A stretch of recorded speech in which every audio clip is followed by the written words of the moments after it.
Hi, I'm Desmond Ng. Today, I'll be presenting my views on the advantages and disadvantages of video conferencing. Today, we'll be looking at the movie Up in the Air, and there are two particular scenes where they show video conferencing. Now, video conferencing, what is that? Video conferencing is basically a phone call that can be done, and we can show our faces and we can see the other person's face. Video conferencing is something that all of us are very familiar with, yet it has been done many times, and we are so used to it that it has become a norm. Video conferencing is basically something that all of us are being put to use, and we do it almost on a regular basis. Now, what are the advantages of video conferencing? In terms of the business side, video conferencing means there are costs saved spent on transport. It allows the company to interact with its employees, clients, and share screens, files, HD audios, and videos without any hassle.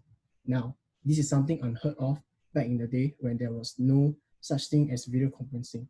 Anything that had to be shared among everyone or anything that required more than two people to interact, everyone had to come together at a specific location so that things can be shared.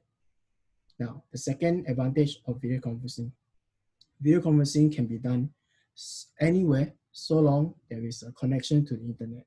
Now, the connection to the internet back then was something that was granted as a privilege. But right now, almost everyone has a Wi-Fi system at home where they are connected to the internet.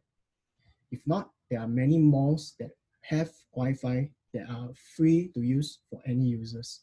Video conferencing being done anywhere means that I can make a video conferencing call from Singapore and call anyone from the US, Cambodia, any country, and as long as there's internet, I'm able to call them.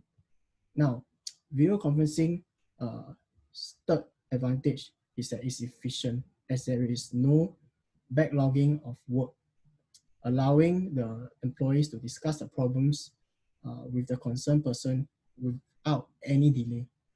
Video conferencing is so efficient that way because that nobody needs to do anything but just answer the call. So there is no setting up for a specific location. There's no booking a specific location, and there's no need for any preparation as there is uh, just a phone call away. Now, there are also disadvantages of video conferencing. From a technical point of view, the malfunction of any hardware or software component can hamper the smooth function of the work. This may delay the work and add the maintenance cost of the company. Now, video conferencing, although it's used so widely and so common among us, it also has its disadvantages as it is something quite new and it's been evolving ever since. And now that everyone or every company is able to have access to this, there are regular maintenance that has to be needed. For example, the software can crash anytime, and there may be updates that be needed to the software. And during those updates, there will be no use of the application. And for companies that have a video conferencing system, they need regular maintenance. Most of the time, it's at least once a month, and this might add to the cost of the company. Video conferencing also eliminates all physical contact and communicates only virtually. Now, to some people, this may be something they're happy with, but it may result in a lot of miscommunications, convey the wrong message, or simply losing the activities done physically together. A lot of times when we are together in meetings, we are able to answer questions or even convey our message very clearly. But because of video conferencing, sometimes that there will be misled information being passed around when maybe our system lags or our application shuts down, we may lose out on information and we are unable to fully grasp what the speaker wanted us to understand. Finally, financially speaking, it is very expensive to own a video conferencing system at the workplace, as it itself requires heavy maintenance. Just like I mentioned, that this is very new, and this is something that all of us are using constantly. Uh, video, video streaming and video conferencing applications are very, very expensive, and with the regular maintenance, it just adds up a lot of money. This will charge the company a lot of money just to have this system up and running anytime and every time they need it. Now, my personal thoughts on this. Video conferencing is something that everyone is needing now because of the COVID pandemic.